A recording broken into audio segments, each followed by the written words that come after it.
আসসালামু আলাইকুম। মাটির চুলায় মাছ ভাজি করব। এটা হচ্ছে তেলাপিয়া মাছ।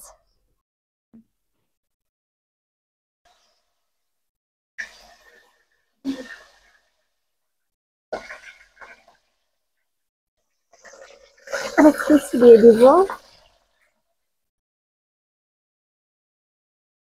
মাটির চুলায় যে কোনো রান্নার স্বাদই দ্বিগুণ হয়।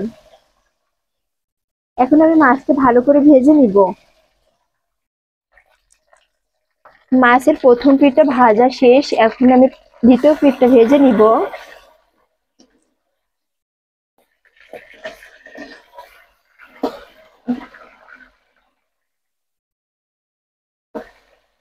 অনেক সুন্দর হচ্ছে প্রথম পিঠটা। তো মাছগুলো আমার ভাজা শেষ, মাছগুলো অনেক মচমচে করে ভেজে নিয়েছি। এবার মশলাটা আমি আজকের রাতের খাবার মাছ ভাজা আর ডাল থাকবে। তো এখন মশলাগুলো ভেজে নিব।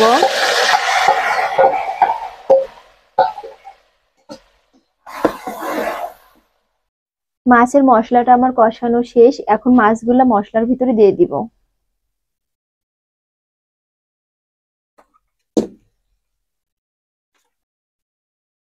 এবার মশলাটা এপিট ওপিট নাড়াচাড়া করে মাখিয়ে নিব। মাখানো শেষ হলে মাছ ভাজা কমপ্লিট।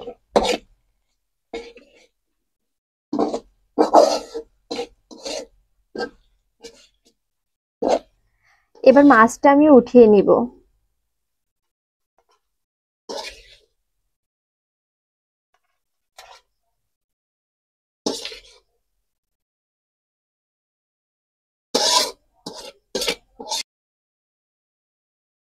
তো আমার মাছ ভাজা শেষ। তো সবাই ভালো থাকবেন, শুভরাত্রি, আল্লাহ হাফেজ।